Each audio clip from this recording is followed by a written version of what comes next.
finally accept my button presses. There we go. Welcome back to Kentucky Route Zero. We are in Act 3. We were just about to enter the computer simulation Xanadu.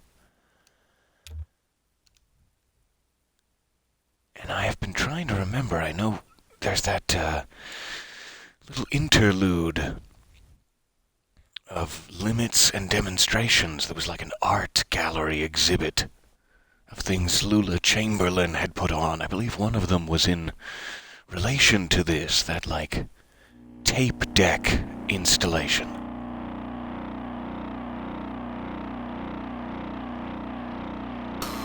So we may have to go back there and refresh our memory. I'm not exactly sure how those are connected, but I think they might be.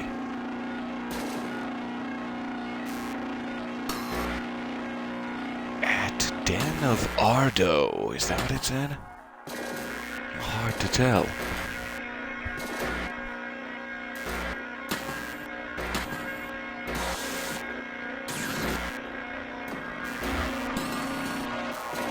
Yes. I understand perfectly. This thing is in rough shape. Try blowing on it. Conway blows some dust off the keyboard and presses the return key. Still broken. Okay, that's worse. Kind of looks like a house, type house. Typing house. Hats na arkonin yan. Thank you, Xanadu. In bled quit.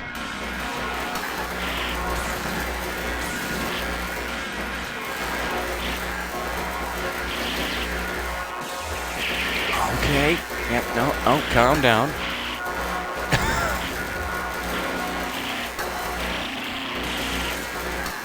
I'm so sorry for the sound here. Hold on. It's time for some percussive maintenance. Oh, I was hoping that would work. Oh, I have my portable degausser with me.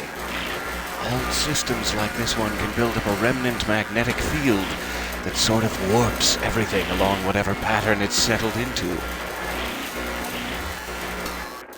Let's do that. Yeah, let's do it. Shake that snow globe.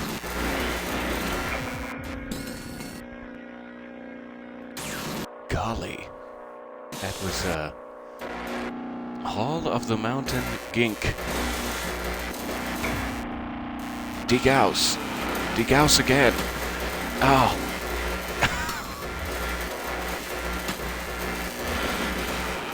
Well, okay.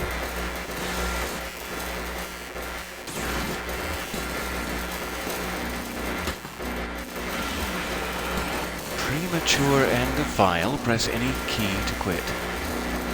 This is a lost cause. What a piece of junk. So sorry. That was, in my headphones, devastatingly loud. I hope it wasn't quite so bad on that side. Act 3, Scene 7. Once again, Hall of the Mountain Gink.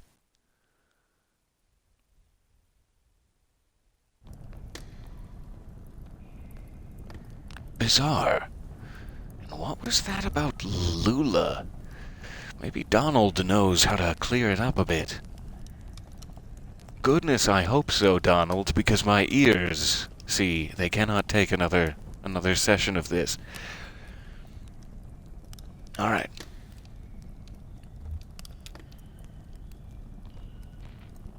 So we're going back around to talk to Donald. Seemingly the original inventor, along with both Joseph, the old man at the gas station, and Lula Chamberlain at the Bureau of Reclaimed Spaces.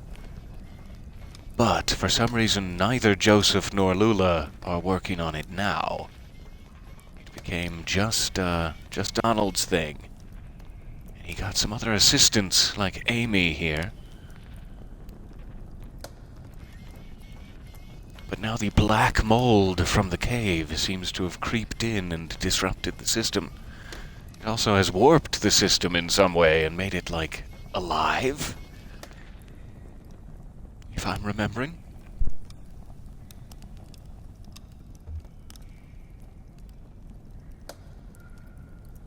So, you've seen it for yourself. Well, what's left of it? Pretty busted. Mm-hmm. The chalky bones of a beautiful dream. But you can see what it once was, can't you? Can't you? There was so much more to it. Ornate labyrinths of memory, exhaustively simulated parallel cave ecosystems, real artificial intelligence built on sophisticated neural network algorithms. The birds in the forest could flock in 3 dimensions. The bats could learn to sing. And then it all began to crumble when the strangers came. Who? At first, we only heard them, walking heavily through the caves, dragging things around, hammering and clattering their tools. Sometimes we heard working songs, never close enough to make out real voices, just their echoes cascading wordlessly in the tunnels. Then we caught a glimpse of one. I need to know the answer to both of these things desperately, or my curiosity will consume me alive, Donald. But what did they look like first? Well, they look like... No, it's too horrible. I shouldn't be telling you about this. They're dangerous. They're strange. I should never have tried to outwit them. They were always too much for me, but it's too late now. If I'd listened to Lula, Lula Chamberlain? Well, yes, of course. Do you know her? We are looking for her now. Oh, no, she's gone now. She left. We built this together. Did you know? Lula, Joseph, and I. Lula is gone from here, but Donald points across the cave with his pipe. Still in there, in Xanadu. I don't know where Lula is now, or how to get there from here, or how to unwind that damned tangled highway, but Xanadu, before its ruin, was faultless as an oracle, a shrine to perfect stimulation, until... Maybe those weird interlopers destroyed my Xanadu. Perhaps they know how to fix it. It may be dangerous. I've sent many eager seconds to negotiate with them to repair my masterpiece. Back there, that tunnel. Push back the vines, crawl out into the darkness. Watch your step. After a while, you'll feel the terrain change beneath your hands and knees, from rock to crystal, and then to mud, and then you'll be out. That's where the strangers come from. Now leave me alone. I still have a bit of mold in my pipe, and a few dreams left. Okay. So... I'm trying to follow along. The strangers arrived, but they arrived through a hole in the caves, not through... Xanadu? Or are they one and the same? Is the hole behind the vines where the strangers arrived digital? I don't know. I seem to be in a church graveyard of some sort. A mausoleum. Or several.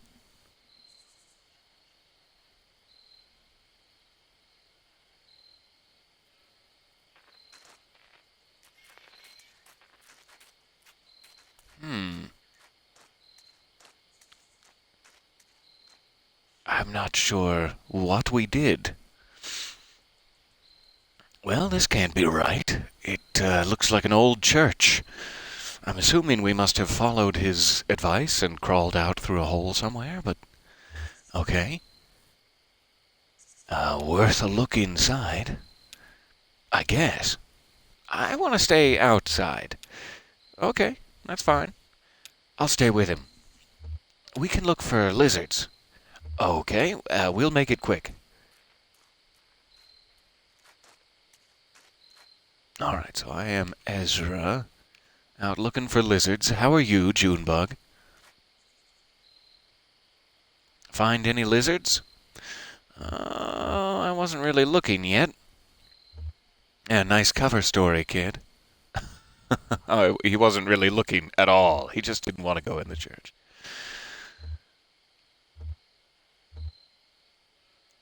Why do you dress like a punk? Well, that's a direct question, but yeah, let's do it. Why do you dress like a punk?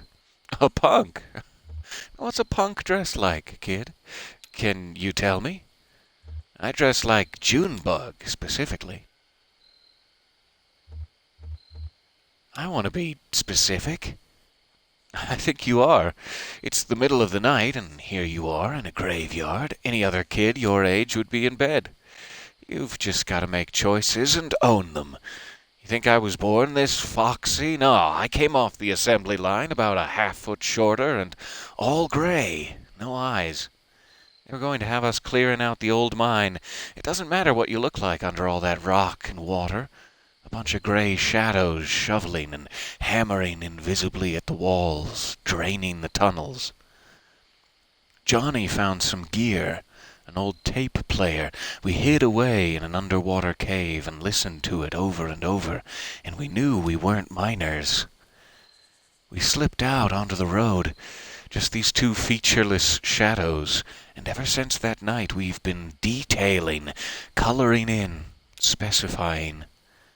I feel more like myself every day. That is a lovely thought.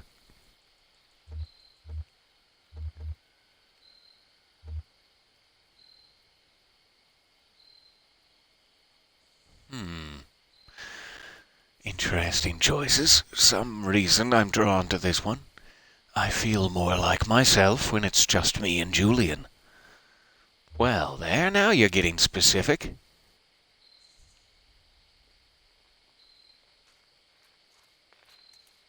Maybe I should have looked for lizards first. Though that was the cover story. Oh, there you are. What did you find in there? It wasn't... Hey, what's going on? You look flushed, old man. It doesn't matter. Right? Okay, we got what we need. Let's go. What happened to them inside the church? All right. Act 3, Scene 9. Back in the Hall of the Mountain King.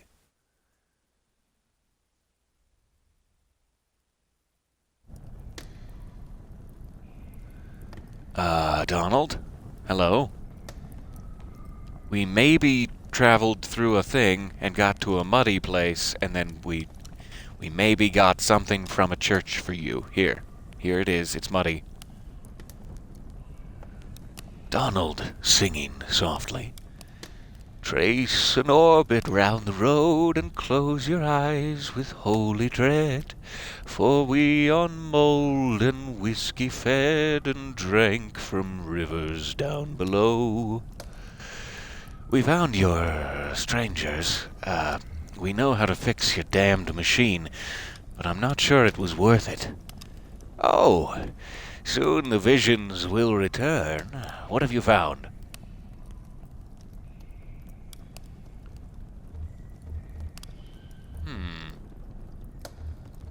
I like the idea of it being tied to a specific phrase, but that implies that the strangers locked it, I guess? Locked him out of it, or corrupted it in some way, which seems to imply that they're aggressive? Do I want to imply that they're aggressive? Though they're also now giving us the passphrase, seemingly to restore it, so it's not necessarily that.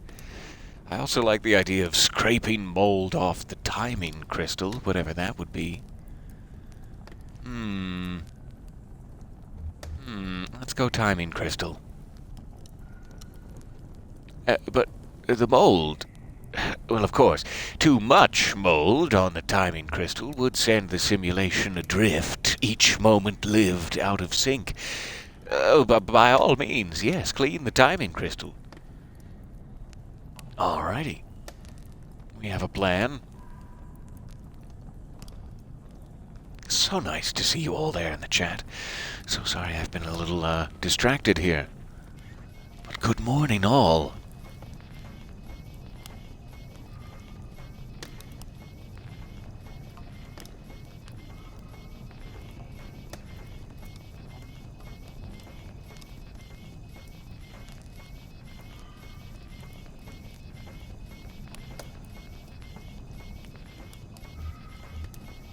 Okay.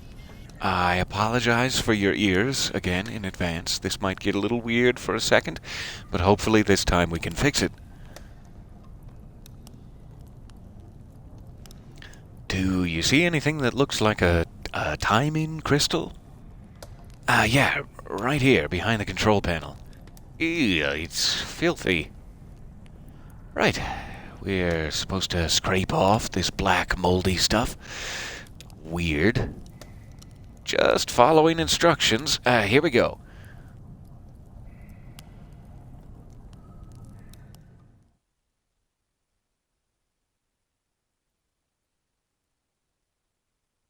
Act 3, Scene 10.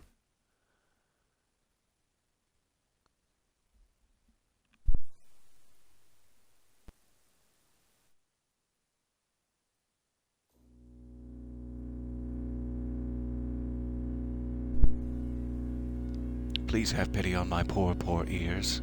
I beg of you.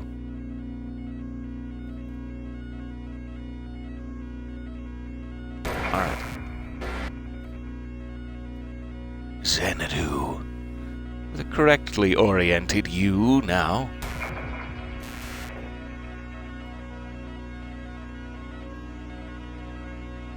At end of road. Makes a little more sense.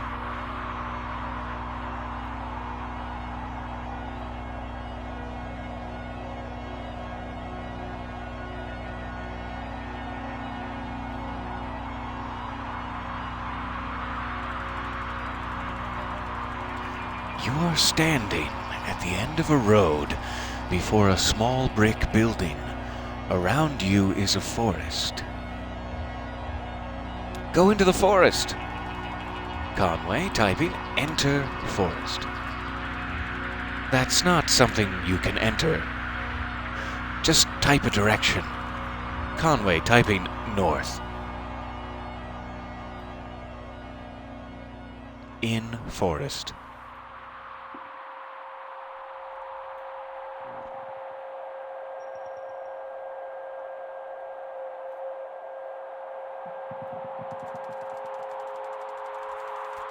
You are in an open forest, or you are in open forest with a deep valley to one side. Can we climb a tree? Climb tree. I don't think much is to be achieved by that. Sorry. Can we dig a hole? Dig a hole. You can't see any such thing. Pretty limited vocabulary. South. You are in forest. Hey, it's a maze.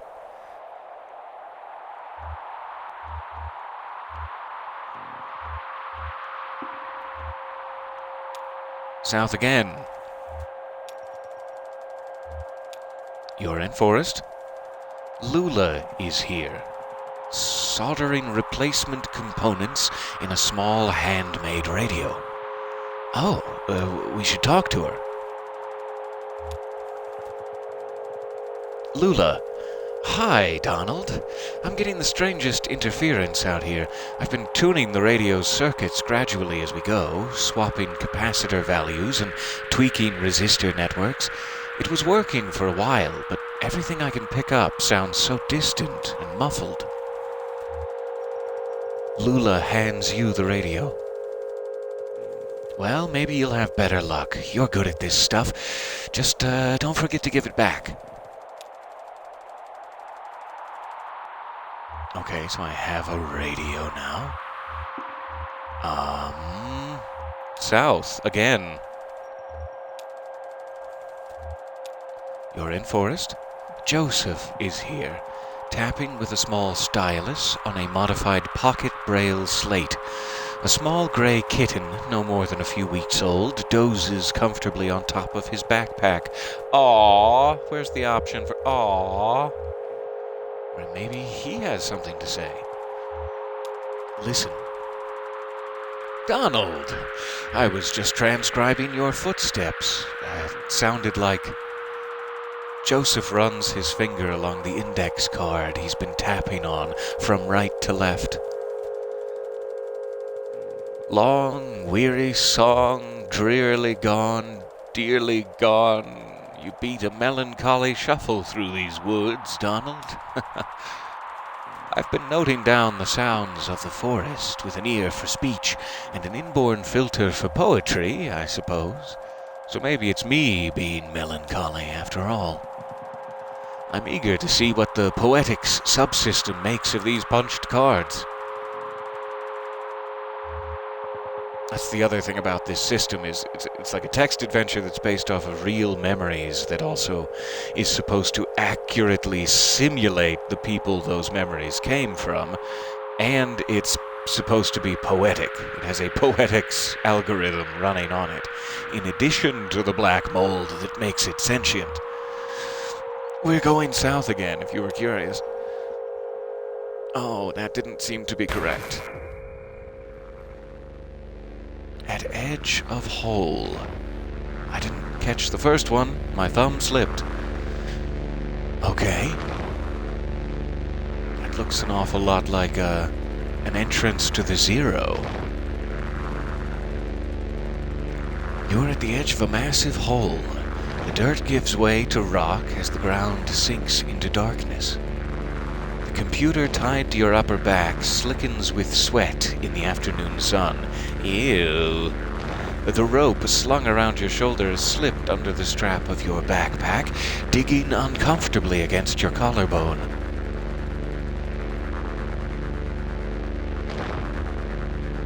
Okay. Yell into the hole first to see if there are pirates. This is very important. Yell. I only understood you as far as wanting to yell. Yell, any pirates down there? No response. Sorry, kid. You're batting 0 today. At least we know there's no pirates. It's hardly 0. Alright. For some reason, lean in a bit. Sounds hideously dangerous to me. But I don't know why. Go down into the hole seems less dangerous. So let's lean in a bit and check it out. Down. The cave walls are too slick to climb safely without assistance. You lose your footing and fall to your death. All right. There it was.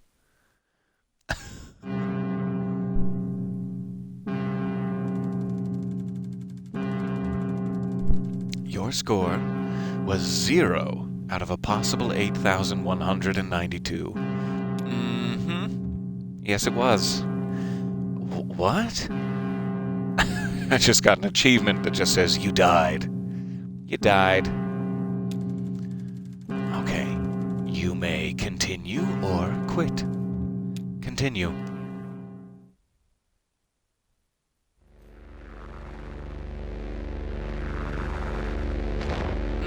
That's a good thought. Is 8192 an extension for here and there along the echo? 8192, keeping a record of it. Strangely, one of the first extensions I was given was 1928, which is the same numbers, just not in the same order. So that's very strange. 8192, keeping a record of it. I'll mark it as Xanadu, just in case. Xanadu score. Alright. Try using the rope to climb down safely this time. Tie rope to tree. The rope is tied snugly to a tree trunk. They are now best friends. thank you very much in the chat for that suggestion, by the way. I appreciate it. Down. Your feet slip a few times on the slimy rock, but you remain stable. Lula and Joseph descend carefully after you. In bed quilt. Must be what we were seeing earlier as bled quit.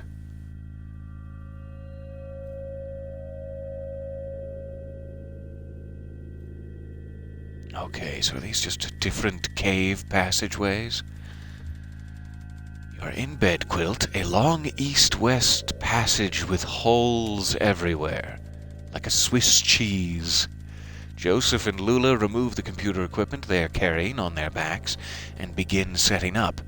So is this just that room right outside, like where the computer is?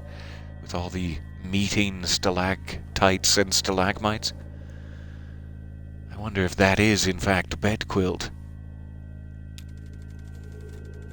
That's the last trip. So, everything's down here now.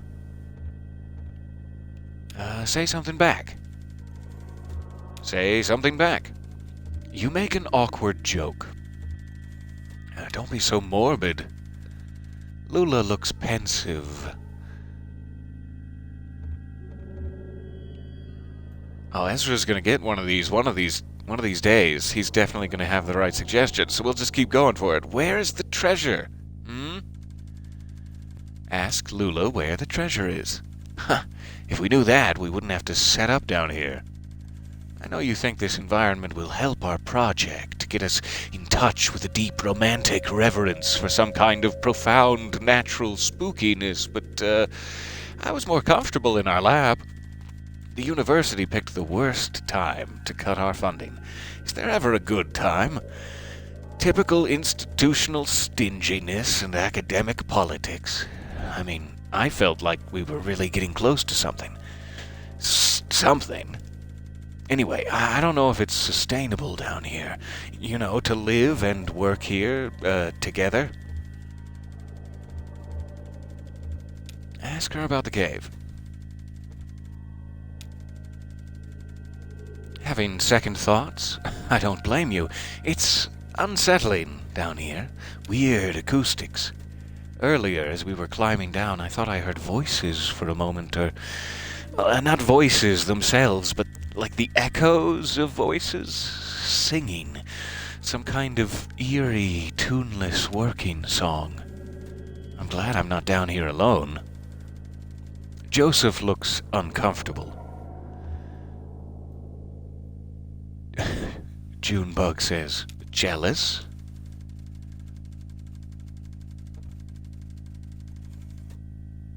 Hey, Donald, can you help me wire up these generators? I'll assemble the synthesizer, but I could use some help with the serial interface if you have time. You hear an unfamiliar echo from a tunnel to the east. Let's keep helping Lula. Assemble the synthesizer. Thanks, Donald. I can never remember which color lead goes to which pin.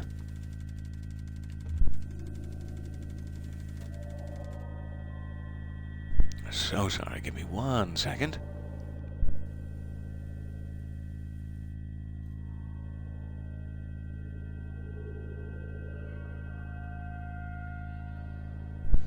Alright. Lula begins unpacking a box of wires and terminals. Do you think there are paintings down here? Cave paintings, I mean.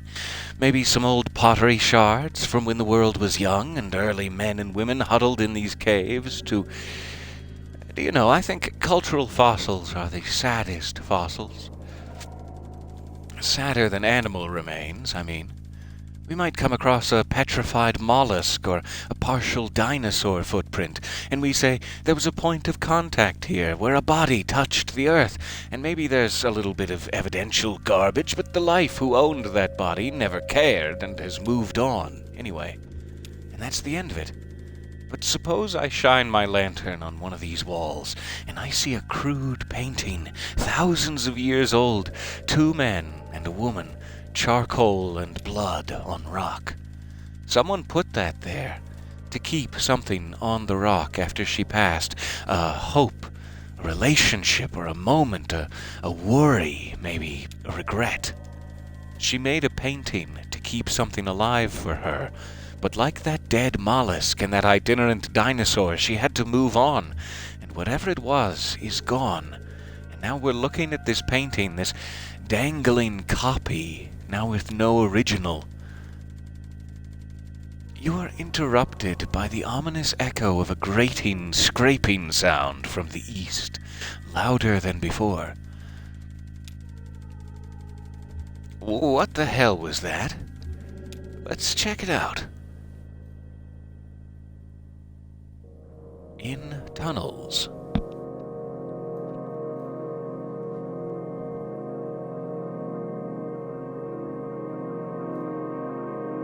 Are there any pirates in here?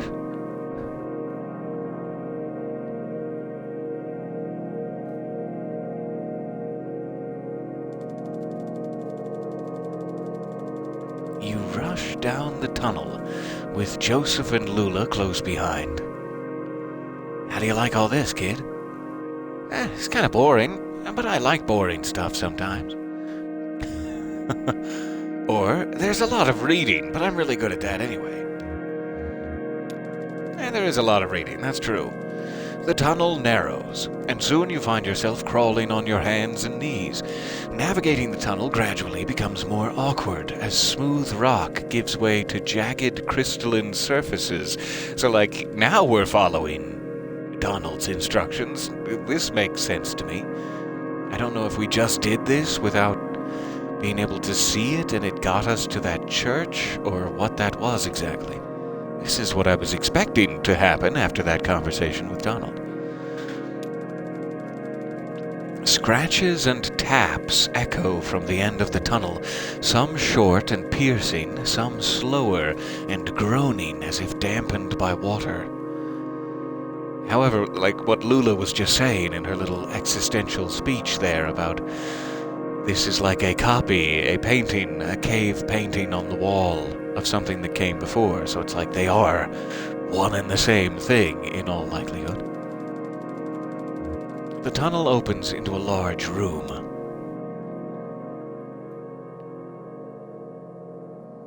In Crystal Room.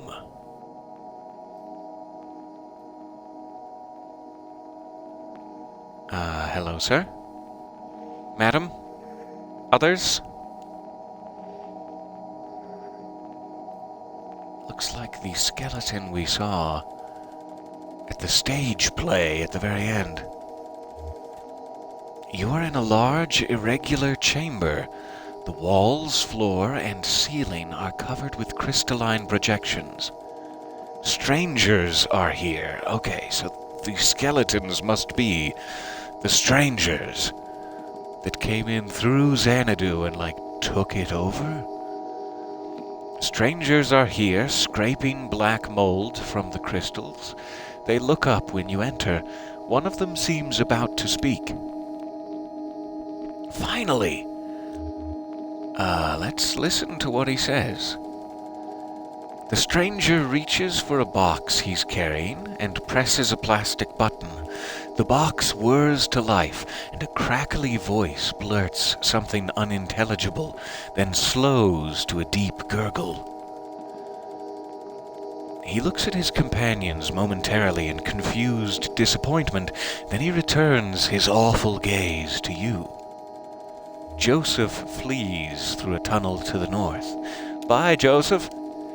Lula flees through a tunnel to the northeast. Bye, Lula. Follow Lula. Run north. Lula's headlamp scans across the northern passage as you run. Soft shadows loom perplexingly from floor to ceiling. You feel around to distinguish shadows from crystals, but eventually find yourselves cornered. You have hit a dead end.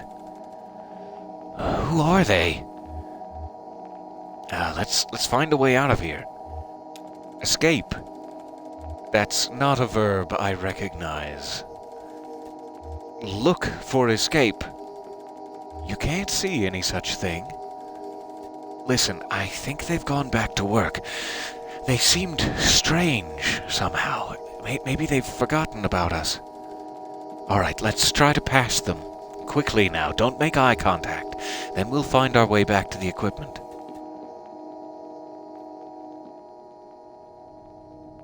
Back in Bedquilt? You are in Bedquilt, a long east-west passage with holes. Lula is here, panting for breath. Did they follow us? Where's Joseph? Search for him. Search. I only understood you as far as wanting to search. We have to be more specific. Search with the equipment? Search equipment, okay. The various computer and audio equipment casts angular shadows into the tunnels as you scan slowly across the pile. Nothing. Down one of the tunnels? Search tunnel. You select a tunnel at random. Your lantern illuminates several sets of footprints on the moldy cave floor, but they are impossible to identify. Joseph climbs down from the rope still tied above. That damn sound, those damn voices. I don't even know what direction I was running. I wove through that network of tunnels. I ran my hand along the wall, always turning left, but every turn and every rock felt the same. For all I knew, I was just running in circles. Finally, I ended up here. And I hid. I panicked. I heard you talking, but I didn't think I could trust my senses. But listen, there's one thing I have to tell you. While I was out there, lost in the tunnels and caves, I came across the Zero, and I had no idea. It's like a real place. They pick up garbage, they deliver mail, they go to work and to church. But it has this awful kind of emptiness. Wandering through, I heard horrible echoes. Weird images got burned in my mind's eye. A television, a scarecrow, a crystal, a feather, a sandwich, a CRT monitor, a bottle, and an anchor. Lula looks down at her feet. What's up with Lula? Ask Lula what is up. Nothing. Just, Joseph, you sound disturbed. Lula, you've heard the same damned stories I have.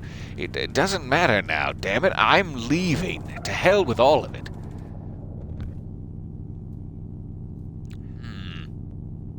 Should we stop him? Get him back on track. We're so close. Pardon my headset. Divert Joseph's attention. You shout something at Joseph about the project you're working on together. You'll die in these damn cold caves. And what about those men? You know they'll come back. Tell him we can hide from the strangers. Suggest finding a hiding place. You shout something at Joseph about going deeper into the caves. Did you hear their voices? They'll find you. But not me. No, I'm going back to the surface. Stop. Your stupid fight is ringing through the whole damned cave. Joseph is right. We can't stay here. I'm leaving too, but I'm not going back to the surface. I'm taking my station wagon and I'm heading down to the Zero. I think we need her to stay. Ask Lula to stay. You plead with Lula about your continued collaboration. I'll send you this tape when I'm done recording. I'll put it in the mail, and then you can see what your damned machine does with it. That's exactly what she said in that limits and demonstrations, right? When they were like, you can't go, we need your voice. Your voice is the only one that can activate the machine. And so she said, fine, I'll send you my recording, and that'll still do it. So this is a very direct connection to that limits and demonstrations interlude. Lula and Joseph have left.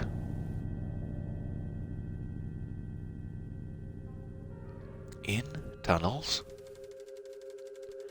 abandoned by your collaborators, your confidants, your companions, the only two among your colleagues with whom you've ever trusted the gift of your friendship. Yeah, pretty thick. Sounds like Beardo back there had his heart broken. You wander the tunnels alone, dragging along the components of your unrealized masterpiece, combing the underground passages for a new site in which to realize your vision.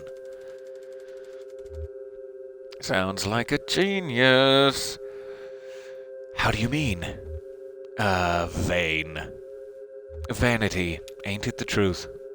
My aunt Remedios, before she got into the whole ethnomusicography thing, she was a painter, mostly nudes in oil.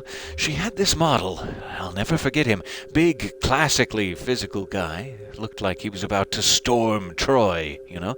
He made everyone call him the Colonel. Weaver and I saw this guy naked a lot. You couldn't help it.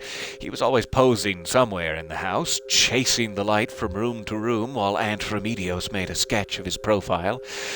Not sure of what exactly, or worked on the right mix of pigments for his abdomen. The Colonel had this magnificent hair, long black hair that ran down just to the bottom of his shoulder blades. One evening he was standing next to an open window in the back of the house. The sun was setting, early spring, I think. It was kind of windy. Aunt Remedios was trying to get his hair right. She kept arranging it, like half in front and half behind, running over his shoulder and laying across his chest in this very specific way. But it itched him or something, and he'd do this weird, like, indignant shuffle thing. Or the wind from the open window would push it around, or he'd start and turn his neck when Weaver or I ran by, and everything would be tangled again. The final product was this swirl of black lines billowing around the top of his neck. Weird thing is, I don't even remember his face now. It's just that black swirl. It's probably the best one she ever painted. That's interesting.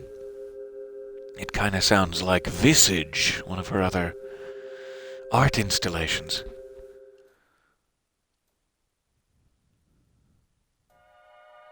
Hall of the Mountain King. Interesting. So this is now the cave where we are. He must have gone deeper, taking his equipment to find this.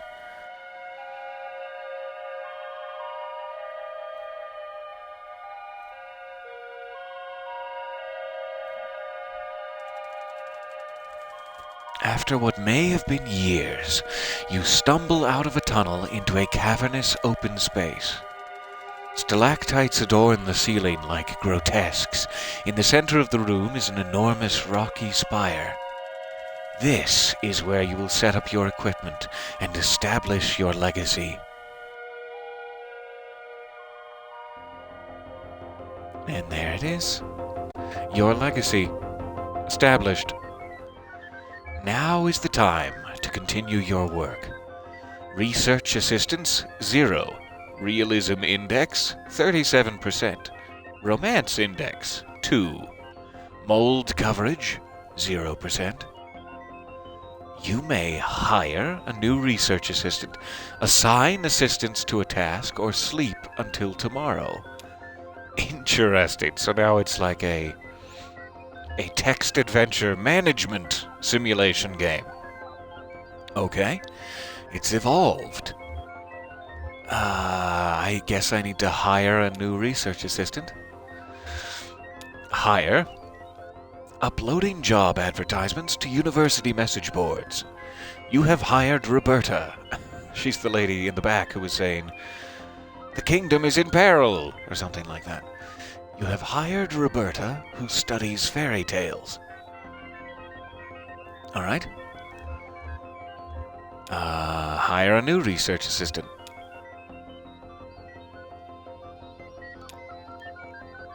No new applicants. Okay.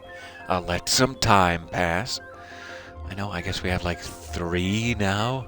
There was Roberta, Amy, and someone else in the back. Alright, assign Roberta. You may assign research assistants to debugging, transcription, or speculation. Transcription for now. And sleep.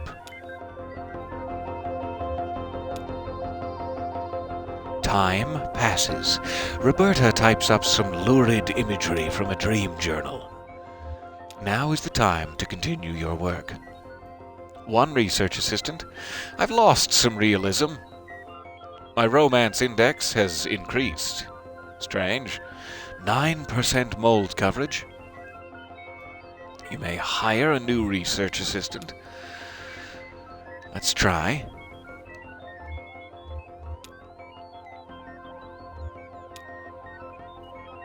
Don't suppose that that colonel is available as a research assistant for Donald here.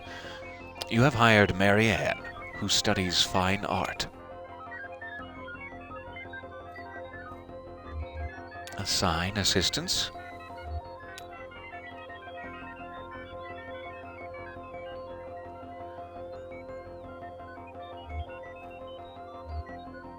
Let's do debugging this time.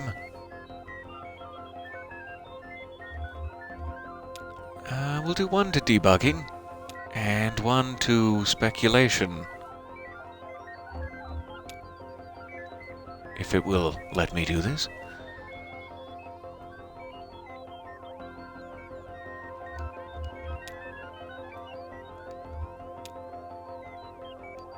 Alright. Sleep. Time passes. Roberta identifies a bug with the oxygen level simulation, but is unable to fix it. Marianne discards centuries of exhaustive data on the uniformity of cause and effect. She just discards it? Okay. Greasy black mold is collecting on the computer equipment. Yes, it is. 12% realism. Still around 17% romance. And 10% more mold coverage than ever before. Let's see if it will allow me to hire a new one.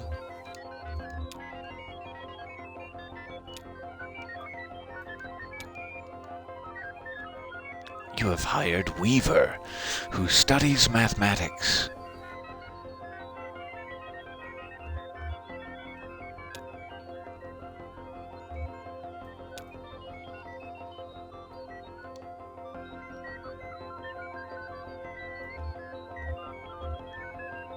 So I'm not sure if any of these, I was hoping one of them would remove mold, like maybe debugging would take down the mold level, but it looks like that's just a ticking timer, basically. But it's weird because both of the other tasks were also like failures. It said she found a bug but she couldn't fix it, and the other lady just discarded a lot of data about cause and effect. So it's like I'm not sure if I'm actually making any progress for anything, let alone crystals. I'm gonna put someone on debugging. Maybe 2. Maybe all 3. Let's see what that does.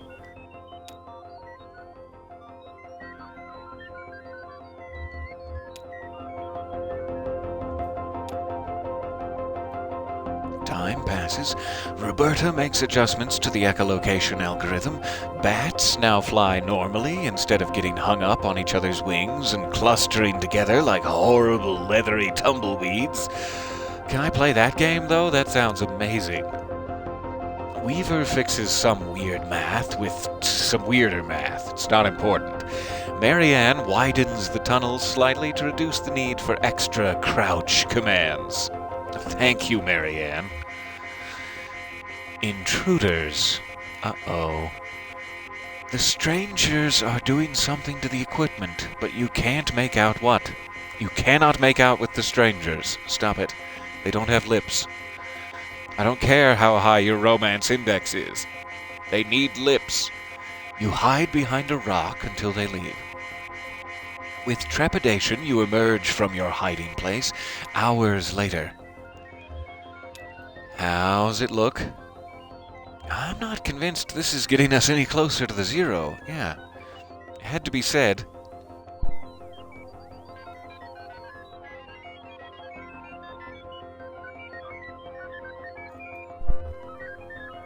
My realism index is now 42%. Mold coverage is at 0, so the strangers remove the mold coverage. And thank you dearly. That's wonderful, and I appreciate it.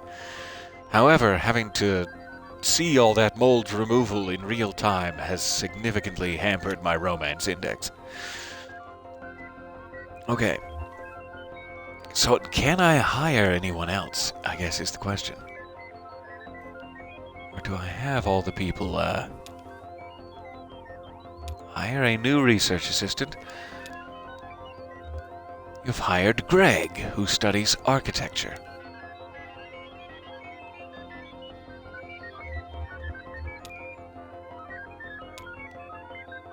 I'm going to assign them all to speculation this time around. I want you all just to speculate at me. Slowly.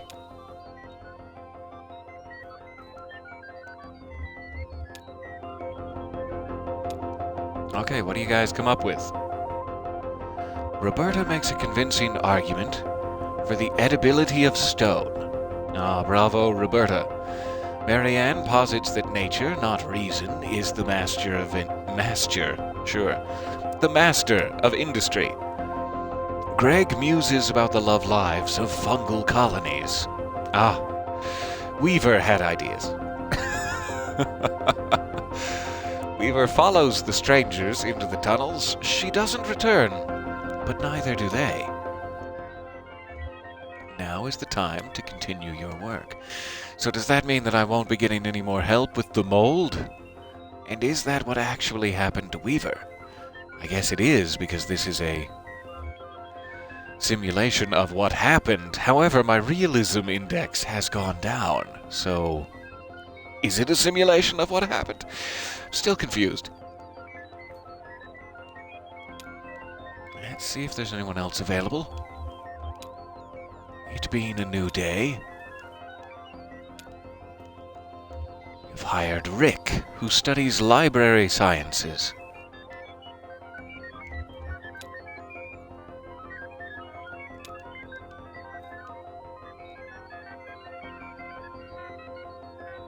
Okay, let's take a pass at transcription.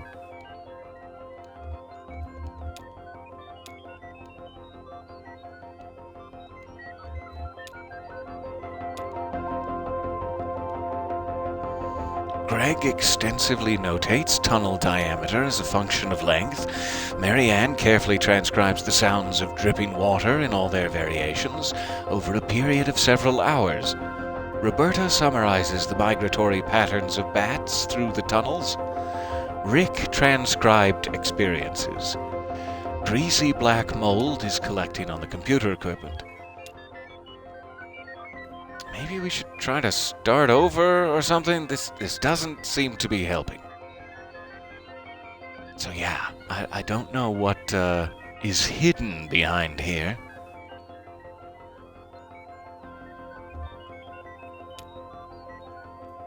But I'm wondering if, like, the mold coverage gets to 100% or so, what happens if the strangers don't come back now that Weaver left? Is my only thought. You have hired Andrew, who studies statistics.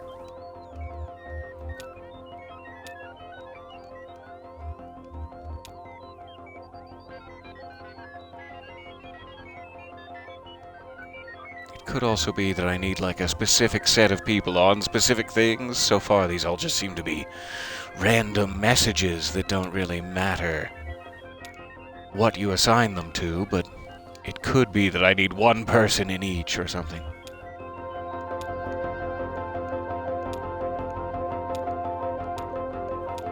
Okay, everybody fixed bugs. A mail carrier on bicycle brings you a sizable bill from the power company. 100% realism. Interesting.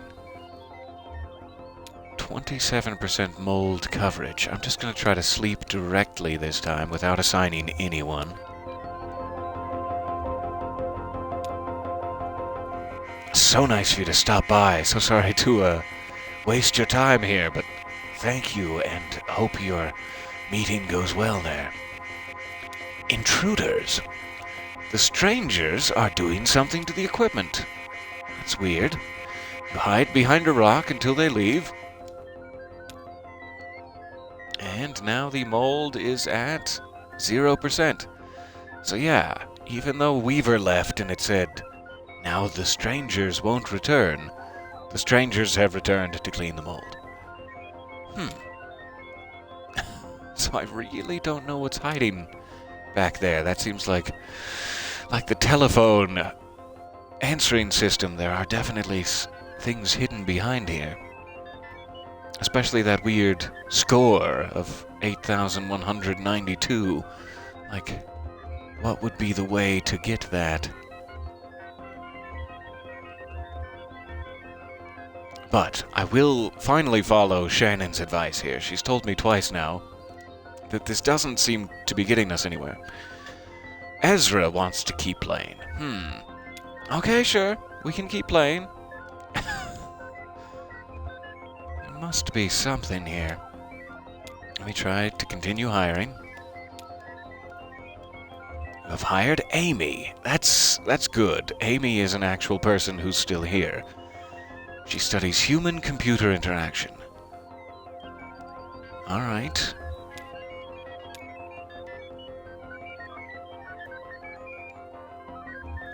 Let's see here. I'm gonna go 2 on each.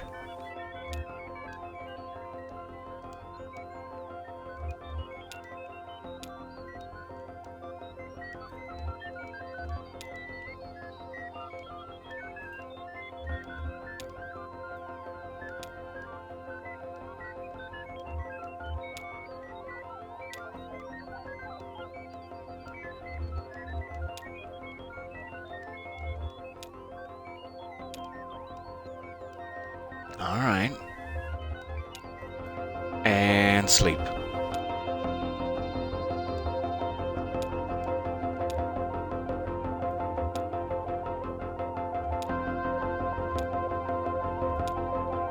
Everyone's doing it. Doing exactly what they should be doing. You prepare a nutritional meal of boiled cave moss, seasoned with a salty, translucent paste you've harvested at great personal risk from stalactites. Yummy.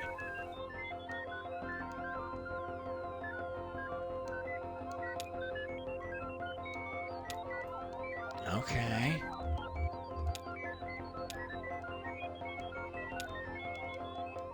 Connection failed. University message boards have been discontinued. So we must be at full capacity now.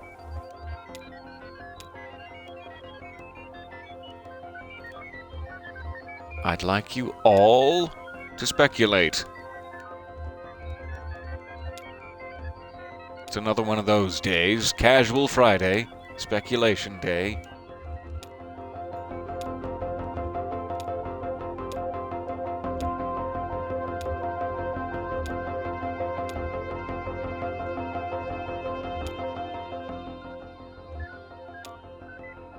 So how can I change the outcome here?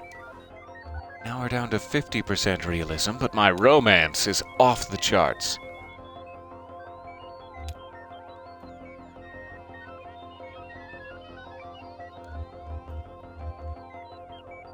Okay, so I'm guessing all attempts to hire will likely end the same way now. Let me double check. Yep. So I likely don't have to worry about that option at all anymore.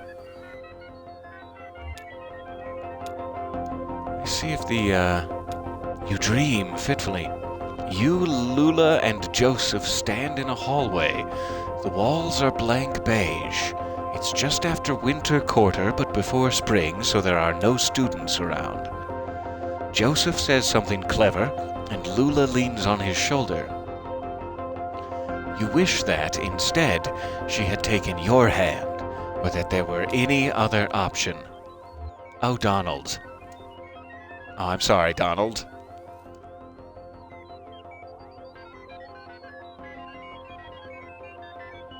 Now, still quite a high romance index, despite that fitful dream.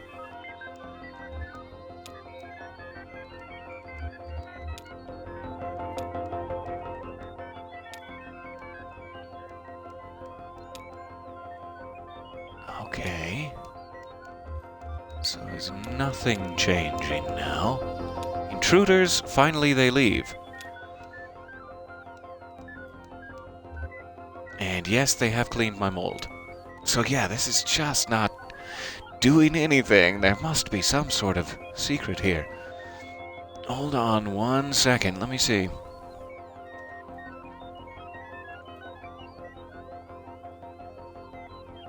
See if there's any easy options I'm missing.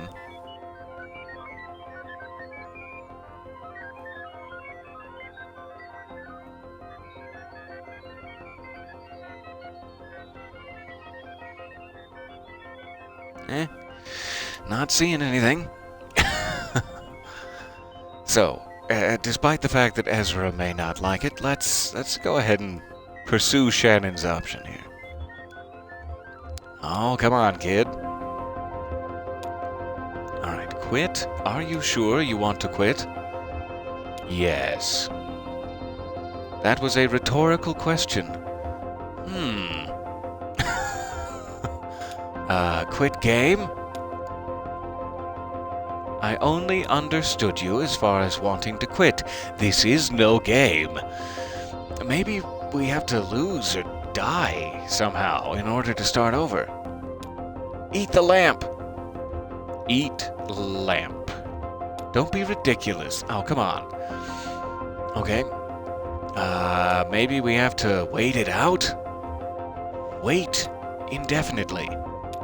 Time passes. Research assistants come and go. Well, that did something.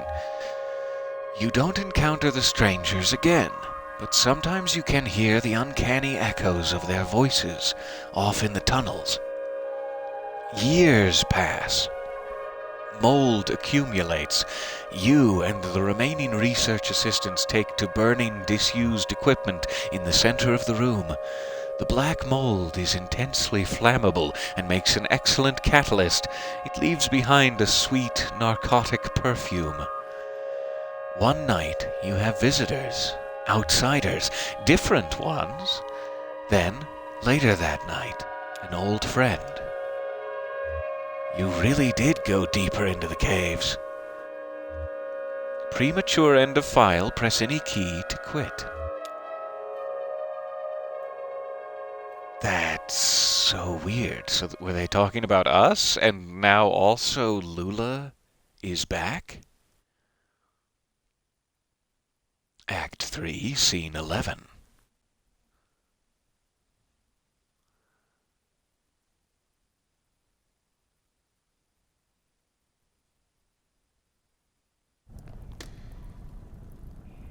Lula. Welcome back. And she's picking up right where Xanadu left off. So that's intensely strange, that because it's like a sentient computer system that can learn because of the mold, it's tracking you in real time. It's a text adventure simulation of something that happened like in the 70s that has tracked clear up to now. That's super interesting. Okay, you really did go deeper into the caves. Well, you were easy enough to find. I've met a few of your former assistants. One can't help but hear things. So, this is what became of our project. Donald. Oh, I've made some additions. Hold on 1 second.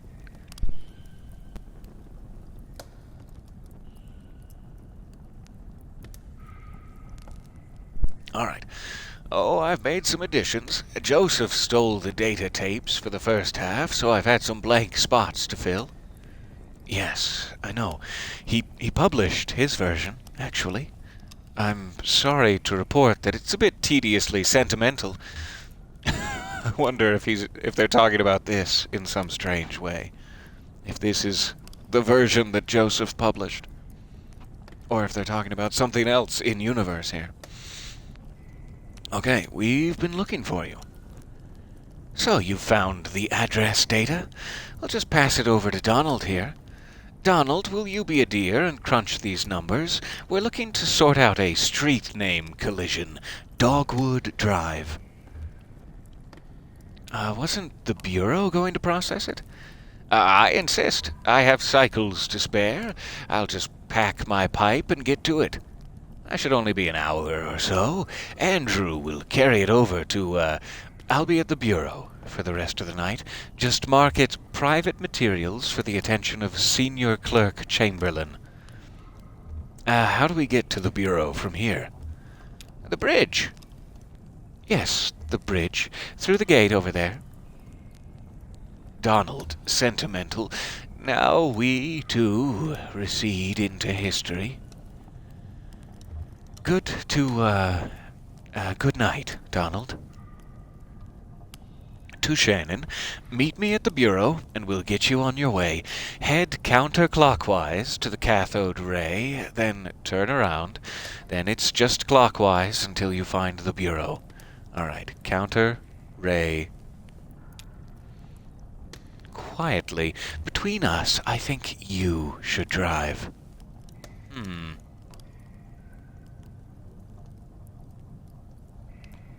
All right, I guess we have bested Xanadu for the moment.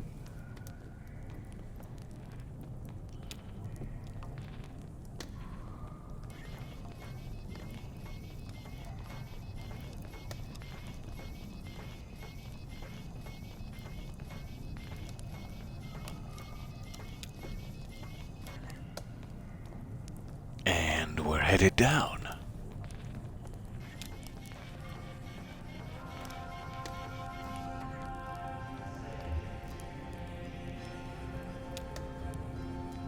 It sounds like we're getting a nice little musical interlude back there.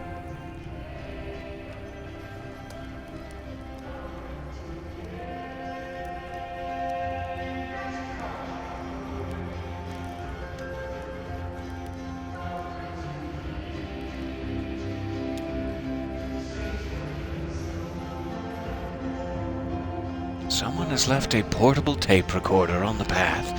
It doesn't appear damaged, but there's no tape to play or record.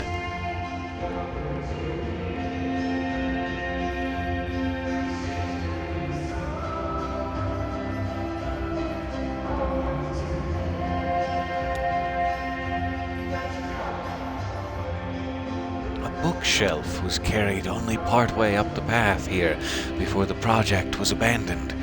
It's still useful. The peak of the spire is crowded, anyway. Oh, so glad to see you've been watching. Very glad you're enjoying it. So sorry, this is not the easiest game to follow along with, and not presented in a typical way, but definitely fascinating. So I appreciate it and your patience. A sensible modern electric lantern has been left here. The batteries have long since died. Oh, hey, Blue.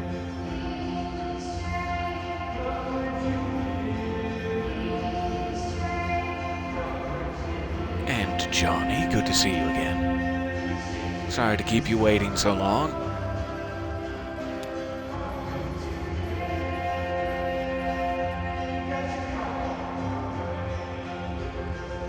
Thanks for waiting, Blue. What have you been doing? Been keeping Johnny here company? Oh, that's a good girl. All right, Johnny. You've been keeping Blue company? Oh, that's a good Johnny. What happened up there?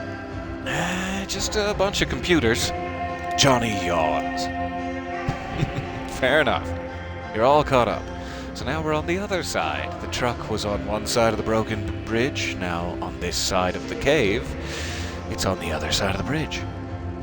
They move on.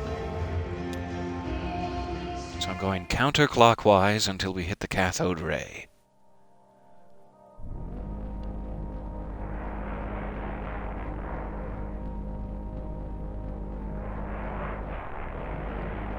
And turning around.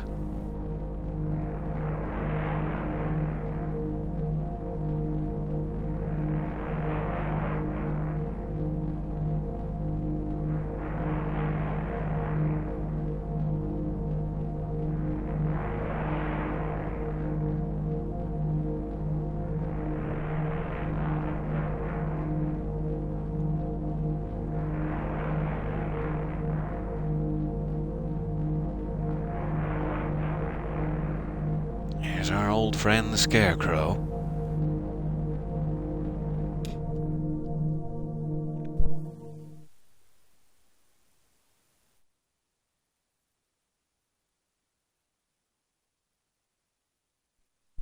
Scene 12. Back in the Bureau.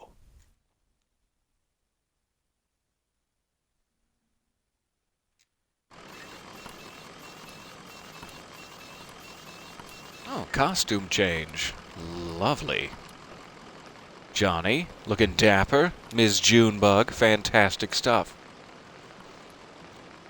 Hey, you got the time, Blue? Yeah, she'll just check her wrist real quick. Ah, no, you don't care about that. Maybe I should be more like you. Keep doing what you do, Blue. That has an odd poetry to it, yes. All right.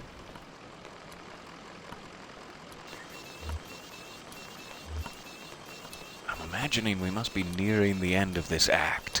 So let me go ahead and see if I can push through to some sort of ending screen. This must be the cat he was mentioning there. Hello.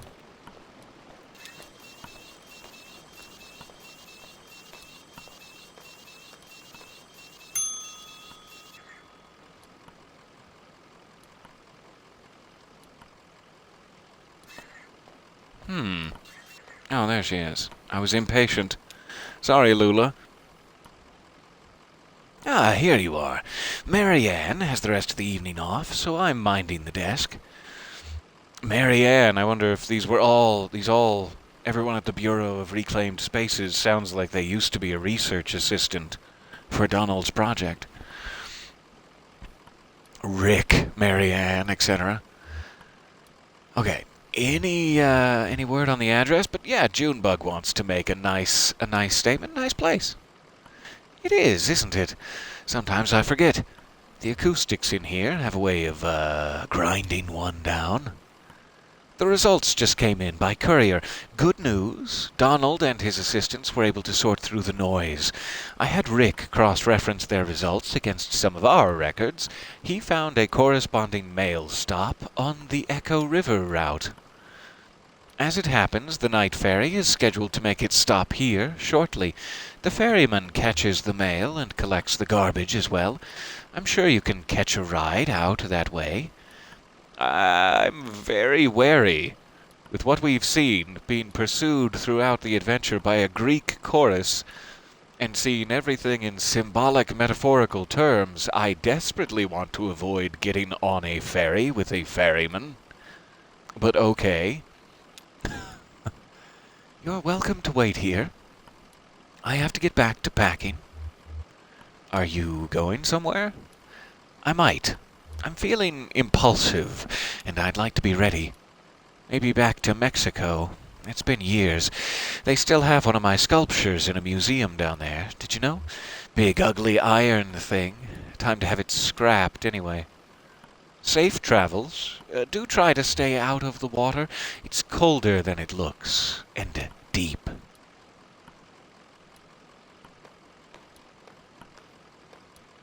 Okay. I guess we're going down here, if I had to assume.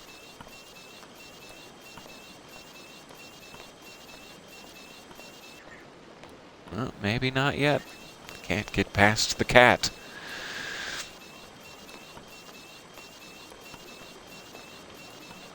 Okay, no other options, seemingly. Let me just check to make sure the elevator isn't active. If I miss a chance to say hello to floor number 3, I'll be kicking myself.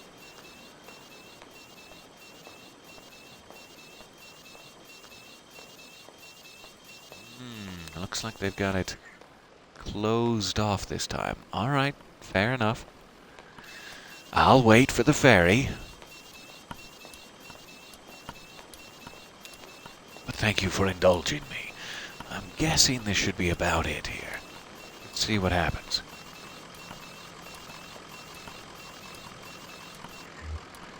How long do we have to wait?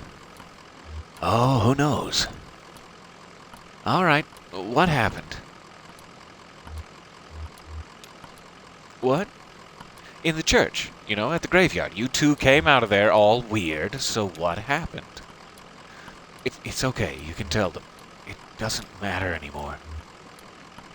Fine. So, we were in that graveyard.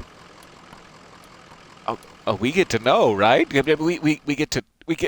Aw. Okay. Scene 13. Where the strangers come from.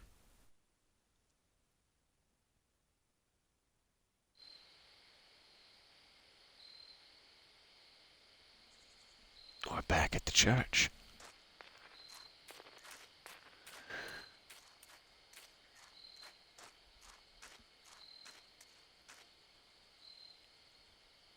Well, this can't be right. It looks like an old church. Yeah, it's worth a look inside. I guess. I want to stay outside. Yeah, okay. I'll stay with him. We can look for lizards. Okay, we'll make it quick. Into the church with you, Conway. Quick march.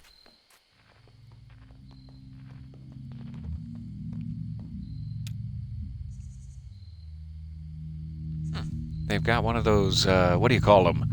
Floors. The church floor is cold metal, scuffed in flecks by unknown boot heels.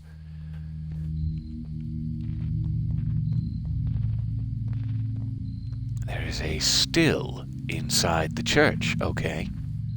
It's not something you typically see, but sure. A handmade apparatus for the production of moonshine, assembled from scavenged metal and natural materials. Sit. Take a load off, Conway. I don't know what I expected. The strangers, he kept saying. Kind of vague already, isn't it? I mean, Donald's a stranger. Hell, you and I are practically strangers. Listen, earlier in the mine, I didn't want to talk about it, but,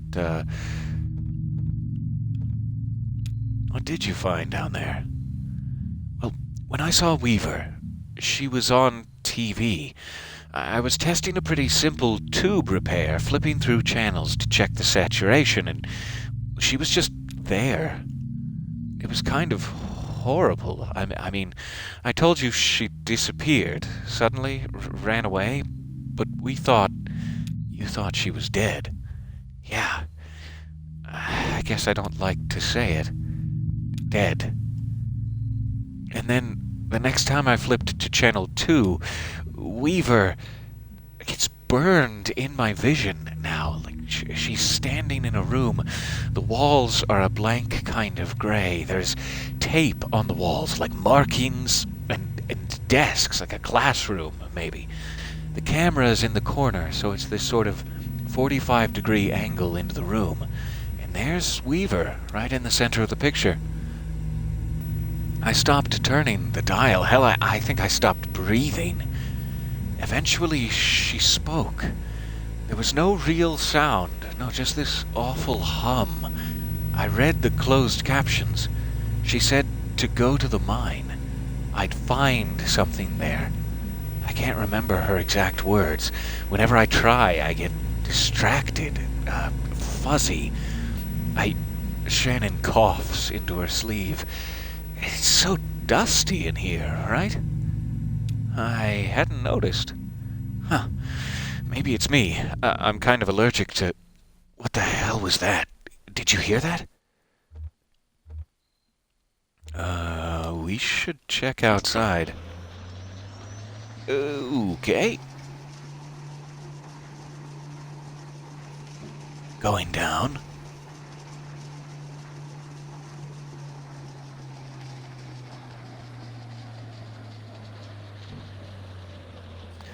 Hello. How are you? I am this. Okay. I don't mean to alarm you folks. Lovely leg you have there. I'll walk gently this way. And it'll be like we never even met. Alright, goodbye. Fine. Hello, visitors. The stranger activates the tape player slung on his shoulder. A crackly drawl echoes in the room. It is patient and sounds like it should be smiling. Doolittle. My regrets. I hope I didn't keep you waiting long. We don't see a lot of foot traffic these days. I guess you're here about the job.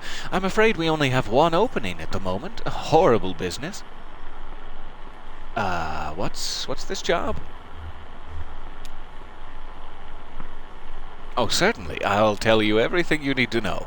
I've only just met you, but I feel certain there's a place for you here. I'll just take you over to meet the dispatcher, show you the trucks, get you familiarized. We can converse as we go, Shannon to Conway. What is this place? Well, it's not an old church. No, I guess not, but still it all has a kind of a reverence to it. And what's that smell? Like bread? Baking bread? Please, follow me.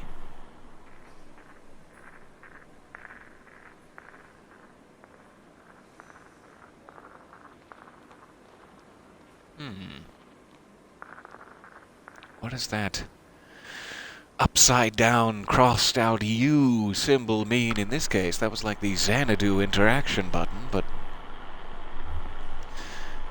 I have to ask you to step in here a moment. This is for your safety, and adjust your outfits just a bit. There's some protective headwear up on the wall back there. Please remove your shoes and eyeglasses. We don't wear glasses. So that won't be an issue. Well, do us a favor and put on the headwear anyway. Just this way.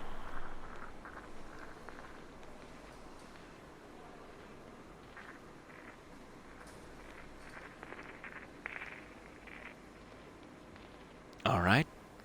Ready. Oh, it's like her degausser, I guess. That's so interesting. So similar to the TV frequencies, these skeletons are like held together on a certain frequency that I can seemingly interact with. I wonder what happens if she does her degausser on Conway's leg. That's so weird. That must come into play eventually.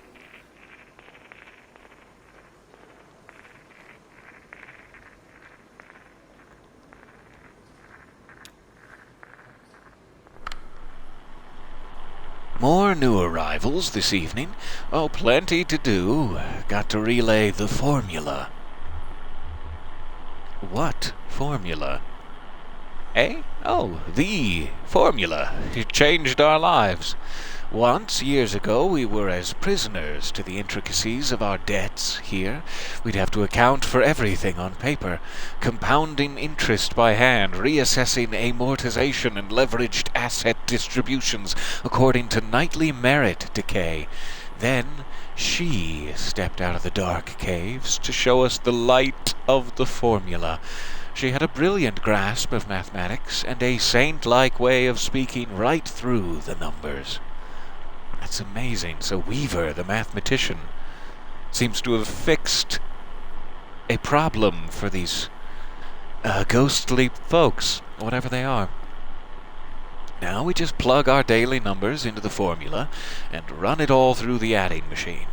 We occasionally suffer some surplus drift, but she instructed us on all the necessary adjustments. It was devastating to see our revered mathematician go, but she was needed elsewhere.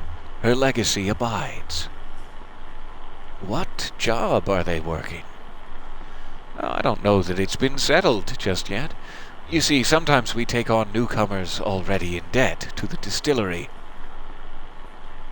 One of the foremen will find something for them to do, chip away at their sum until it's all settled. That's what I'm doing here, chipping away. That's what we're all doing.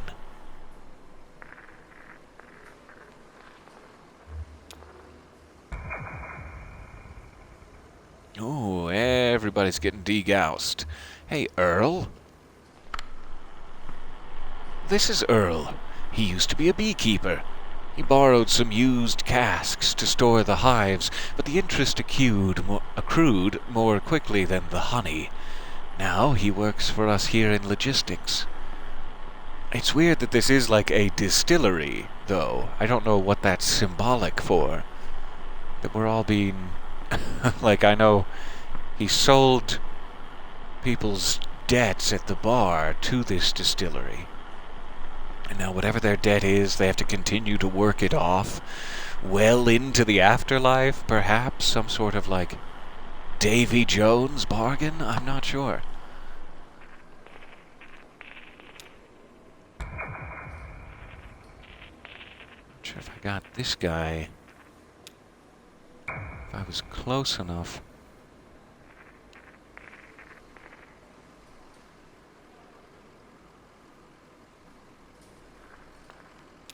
Okay.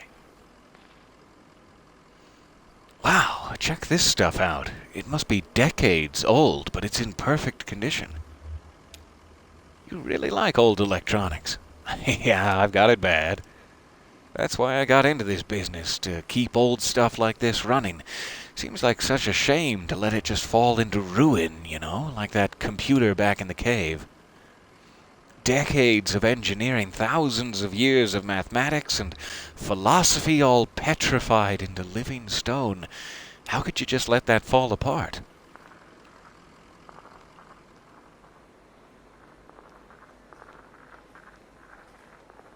All right, continuing on down.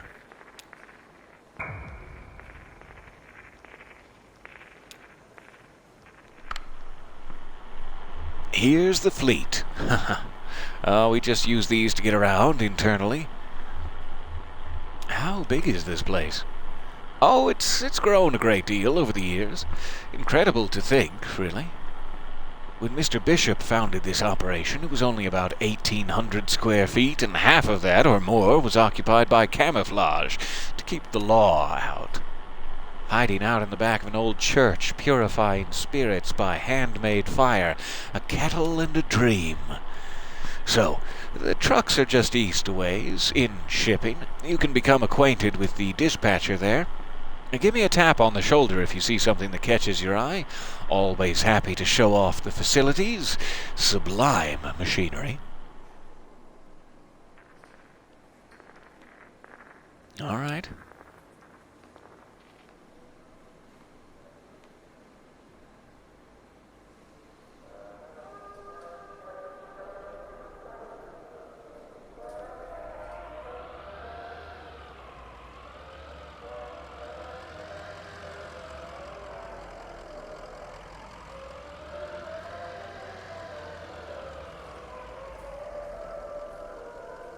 I guess that's a dead end.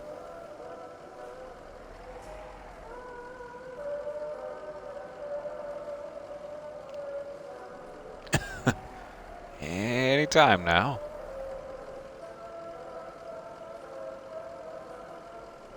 Not sure how to get him to fully turn. There we are. We're figuring it out.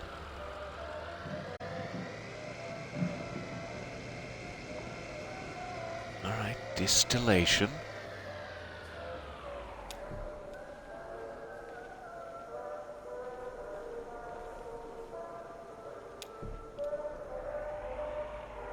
That's a cute little marker. A horseshoe. Alright, so why do you have caskets? Explain to me quickly the caskets you have here. So I guess these are like, before and after? Or? That's crazy. This is what they're calling their casks. The distiller's casks are coffins. I wonder what they keep the old casks around for. Well, they smell nice for a little while, but it's pretty overpowering. No way around that smell. No way to clean them after the aging process. I mean, it's a one-way street.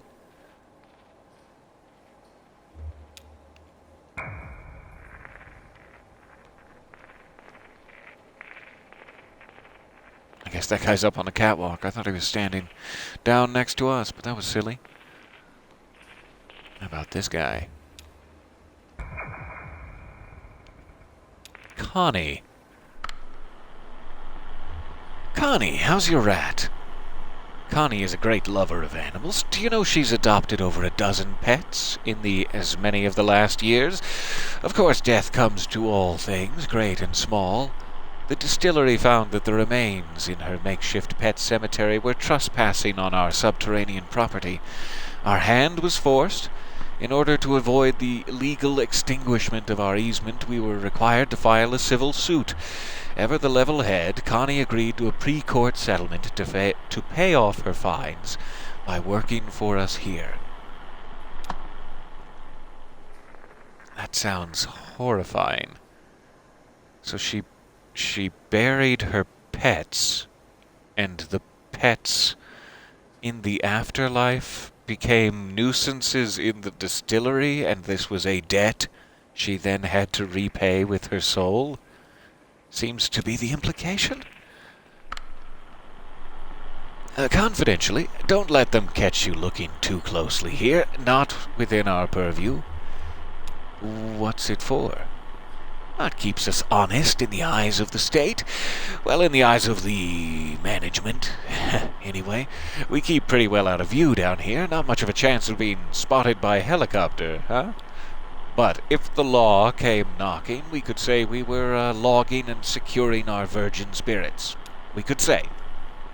Marvelous engineering, though, isn't it?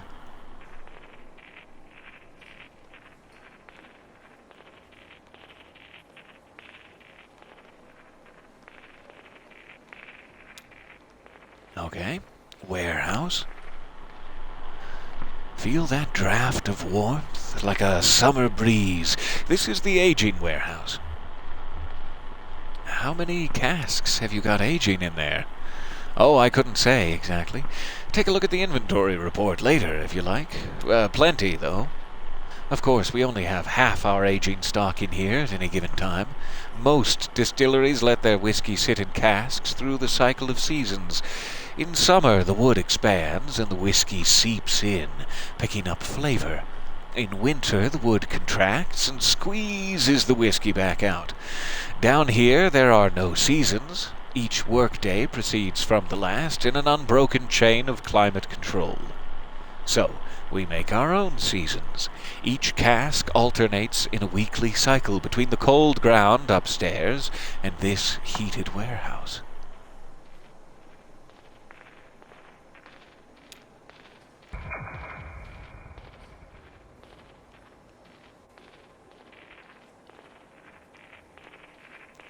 Alright, getting back on the tram.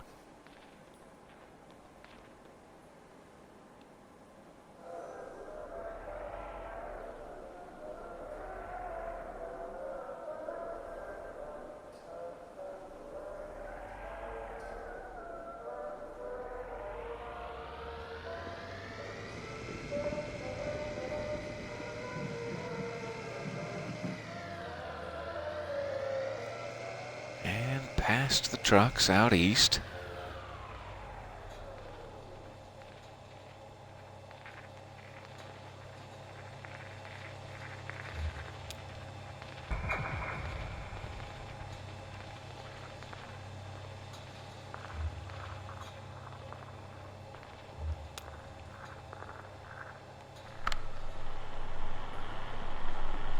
Here it is.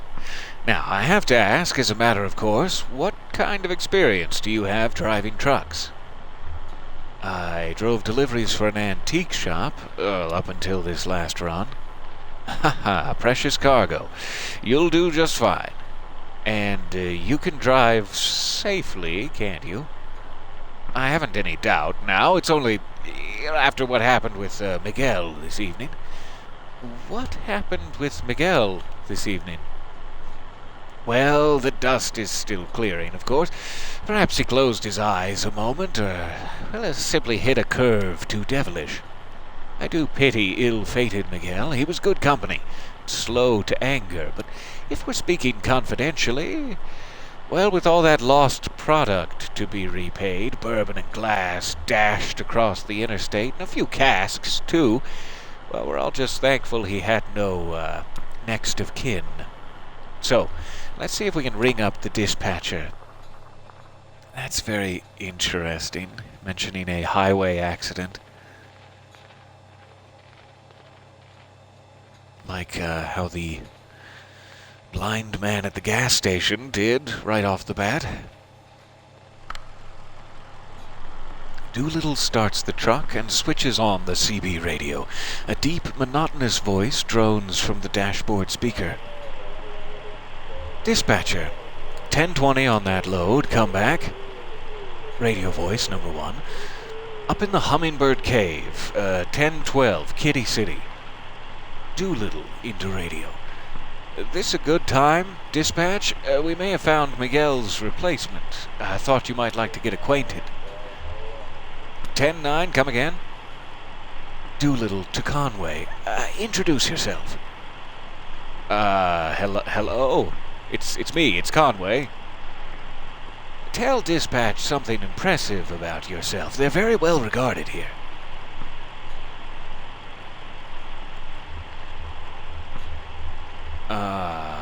Something impressive about myself. I guess I could drive a truck like this. 99 wheel holder, gotta pay the water bill. Doolittle. So, I'm certain they'll call back before long. Let's take a look around the truck, eh? Oh, let's look at these wipers. Control the wipers with this knob here. Doolittle fiddles with the controls, and there they go.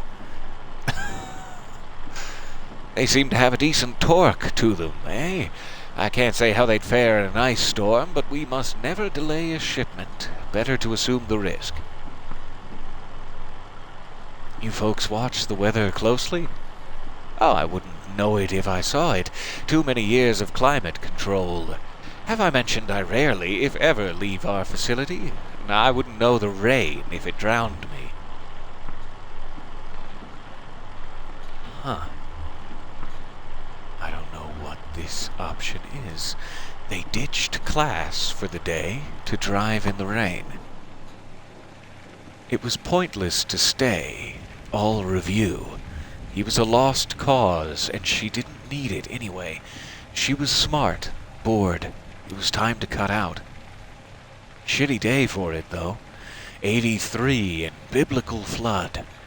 They went to a bar. They pulled into a dive bar with an afternoon open mic. It smelled like rose water. They smoked cigarettes, drank awful hooch, whistled buckets of rain. She sang about someone she wanted once to have loved. Brown hair curled around her ear. She had a voice like Scotch whiskey. They poured another drink, and another, and another. She was worried that it was getting dark out, and then it was getting light out. They ended up in someone else's field, in someone else's car, an early morning joyride, and a sunrise collision. She got on the bus, and she hiked back to his car. He sat in his car and went over some options. Chicago, Toronto, Barrow. It seemed like a bold and impulsive gesture at the time. As he pulled out of the parking lot, he removed his hands from the steering wheel for a moment and felt the car drift into a decision. Years later, he'd think of this as the moment that he himself started drifting. Modest technology, but suited to the job, eh? Yep, plenty good enough, these wipers. I love how they trick you. And I think, oh, what is this? What could wipers possibly have to do with... Oh, okay. I see now. I see it all. The headlights work fine, see? Do little fiddles with the controls. Now that's important. Most of our product goes out at night. You never know who you'll run into in the daylight, and dusk can be treacherously misleading with all that indirect light. The magic hour, huh? The drivers sleep in the day, then? Well, sure. You know, those that sleep. Miguel pulled extra day shifts when he could. Sometimes he'd help me, sometimes over in bottling. He shouldn't have been out driving at dusk. Weird shadows, soft light, dangerous. I think I was out driving at dusk, during the magic hour, in weird shadows and soft light, dangerous. Conway had to get off the highway. It was too loud, too murky. He turned off into some gray cornfield in Indiana. He watched traffic and birds. Seeing those migrations close up, they looked random. He thought about the load in the trailer, thousands of plastic cups. Somebody wanted those cups in Rockford that night. It wasn't going to happen. He was only human. He'd been out since the headlights were on. Didn't even stop for coffee. He cracked a beer at 3, eyes on the road. 4:30, he dodged some stray cattle. The headlights were coming back on. Rockford could wait. Early morning couldn't be much worse than late night. What could they care? He just needed a few hours. So, moving on. Let's check the tires, shall we? Oh, sure. I know you'll want to look. You kick the tires. That's a thing we do, isn't it? As though our knees could exert the kind of force these tires see out there on the road. We're more likely to hurt ourselves. Isn't that the way? Yeah, tires look fine. Oh, I'm sure. No, it wasn't the tires that failed our dear Miguel. We are quite sure.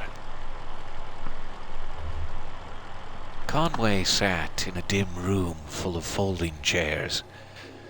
The walls and ceiling were painted with old smoke. Someone read from the book. He drank coffee, as it is. He was just waiting for it to be over. A few others shared.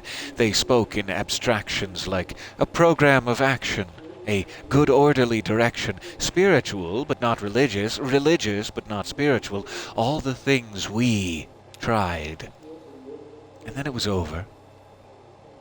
They clasped sweaty hands through a short prayer and stepped back out into the morning. Reading something like that and then getting to choose the phrase, he knew it was time to hit the bar, is deeply painful. He started walking. He was always walking these days. It was good to slow down. It felt clarifying, like a walking meditation. The road ran by a creek for a while. He took an unforeseen detour where the creek and road parted, following the edge of the water. He skipped a few stones alone, then stopped to consider an overturned boat. It was a kind of serenity, that wandering and looking without purpose. He was coming to rely on those moments. Now, what else can we show you,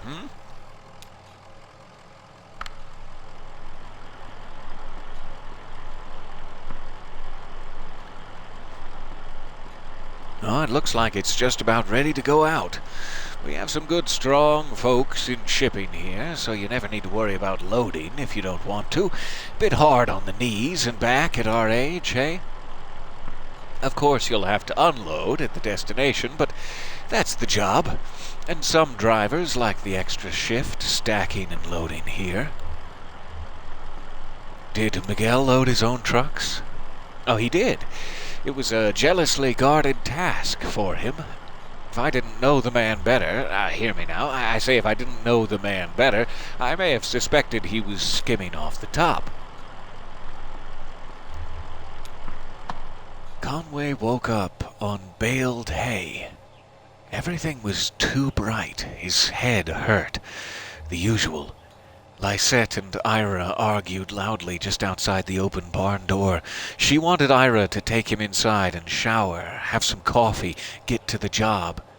Ira said there wasn't time. Conway was in no condition. It was an important job.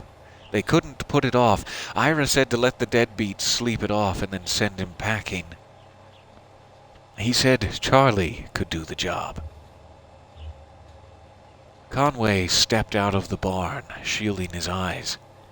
He tried to say something reassuring, but he just sort of stumbled around it. Lysette looked away.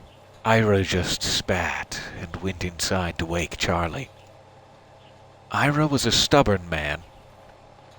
So Charlie went along, and Conway drifted out again. And he didn't hear about the accident until months later. So, what's next?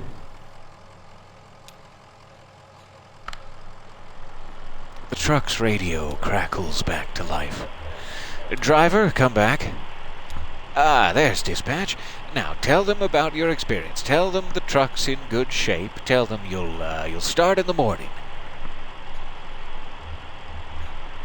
I really can't. Yeah, we've got to finish this delivery in a few. Radio voice number 2. 10:33, dispatch, got 2 black eyes and a flock of crocodiles. Come back. 10-4, back it down and prick your eyelids, driver. Come back, Lem. Doolittle, 10-4. Dispatcher, come back, wheel holder. Conway, 10-4? Got your ears on? Good. Listen to this. Silence. So, I think that went well. Let's head back up to logistics and seal the deal, eh? I've got one more thing to show you. What about that went well, exactly?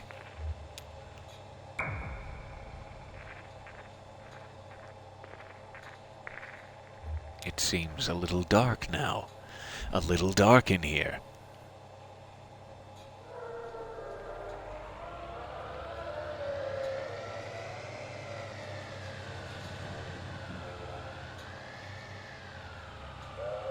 Huh, I wonder where that goes. To the docks?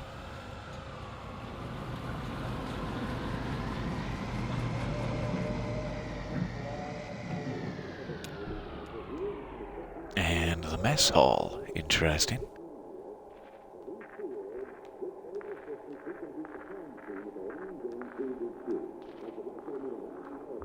Hello there. You're almost completely out of phase. Let me fix that for you. Jermaine? Jermaine was a bicycle courier. Until quite recently, he sadly misplaced some money orders en route to a boiler maintenance company and was held liable. When the distillery bought the company, his debt came along with it. There's this horrible idea plodding along in the background of this whole thing that no matter what you do, no matter where you go, whether you are a bartender or a man who delivers antiques or a mathematician or someone who works at a bureau, you will have a debt. And if you cannot pay that debt back, it may be subsumed or taken over by a sinister organization.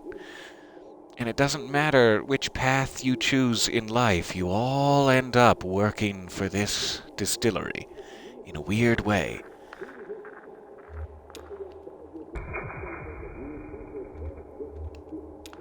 Leia? Leia's good people. Used to run a magazine, paid writers by the word, and ended up a few flowery adjectives in the red. Hard Times co-signed on a loan for a quarterly digest, but it sank. Doesn't talk much now. Oh, I imagine not. And Dennis? Dennis. Well, we love Dennis, truly. But Dennis cost all of us a great deal of time and money, you see, many years ago, and it continues to sting. His family owned a logging company once. They accidentally floated an uninspected log infested with termites down the river, and it ended up in our yard to spread its pestilence. Devastation. We didn't catch it until the porous casks had already been filled. The great warehouse spillage disaster, we still call it. Yes, Dennis will be here for a while. We're just lucky he's such an agreeable fellow.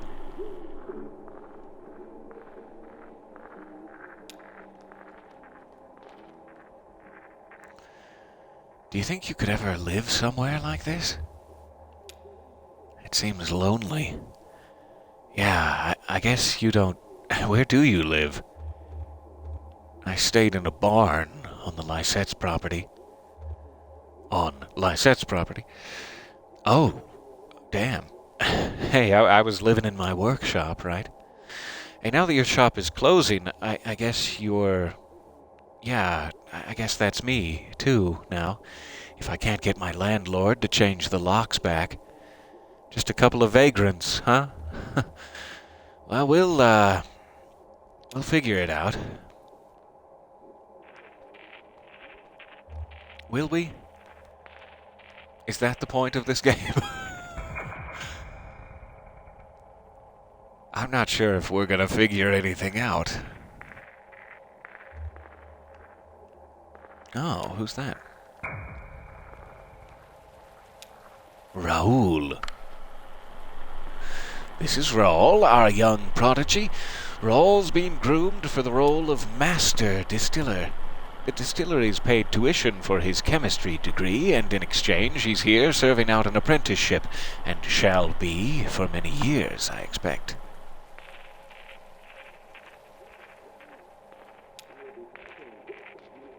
Okay. There's likely a lot of other things hidden around here under the degosser's gaze. But let's see if I can head back. Got quarters.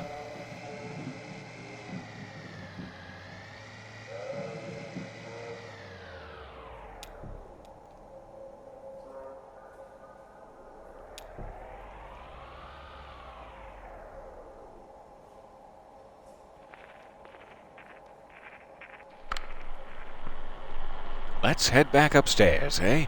I have one more thing to show you. Wait, we only came here looking for some answers about this stupid moldy computer. Oh, the old man in the cave with the moldy computer? That black mold. It's drawn to the whiskey. It feeds on ethanol fumes, you see. As we age the whiskey, some of it inevitably evaporates into the air. The angels share.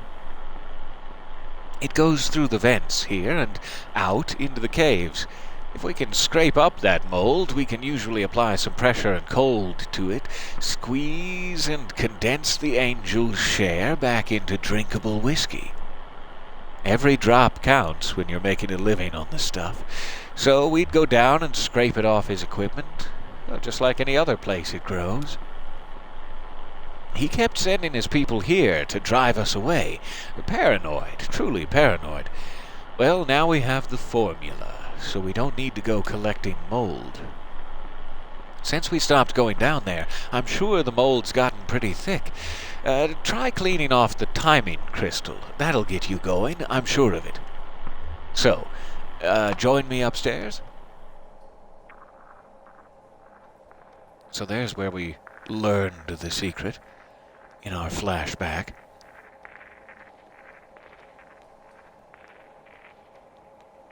And how far upstairs are we going?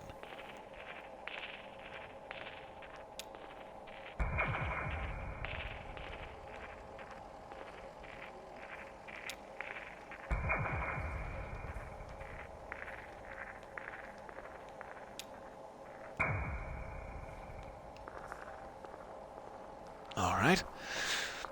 Another level, I suppose.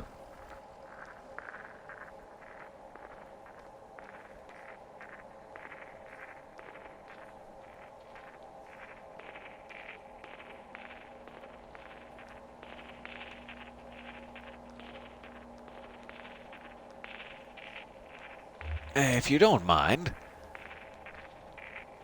we'll just put these hats back real quick.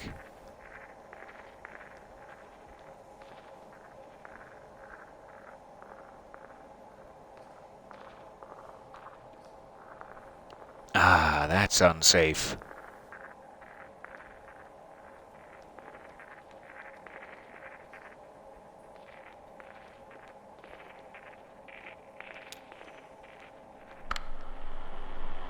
Here it is.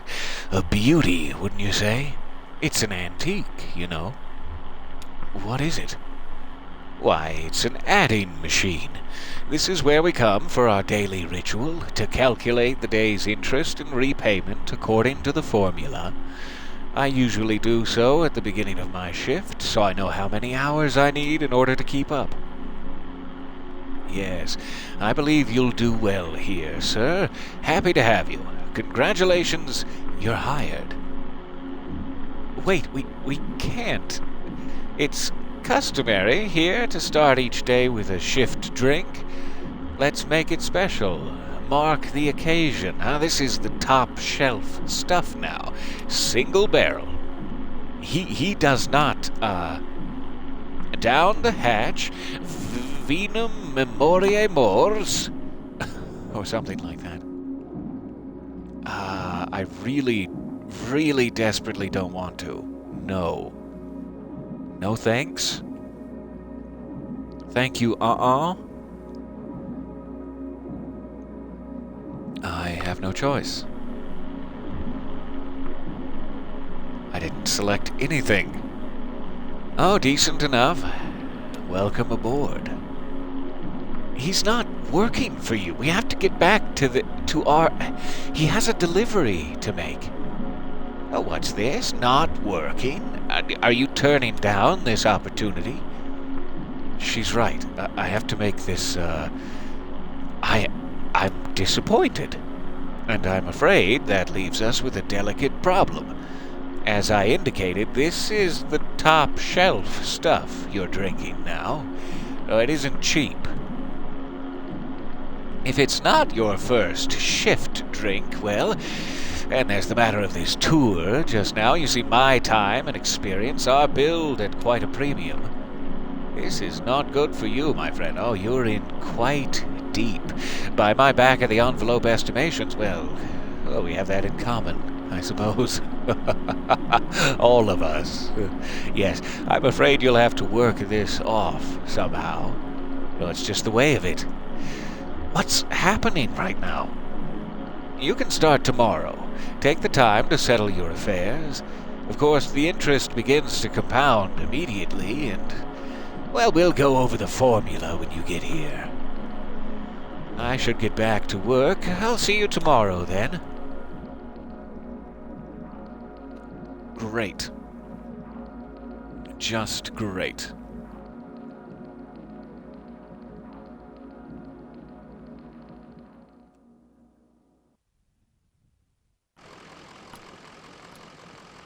So that's what happened.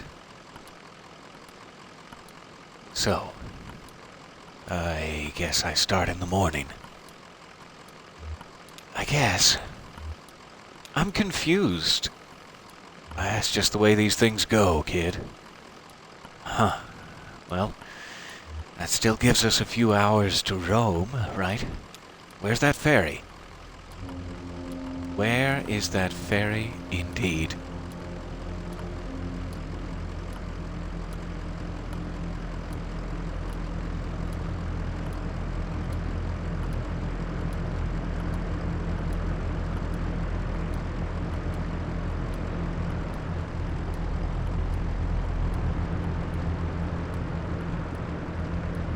Toot toot, it's boating time. Get your blazers and flat caps. Oh, there's a mammoth on the ferry. That's lovely. Hello, Mr. Mammoth.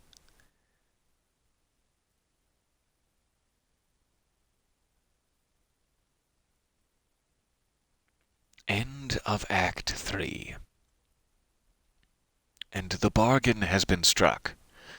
Inadvertently, accidentally, unfortunately, the bargain has been struck.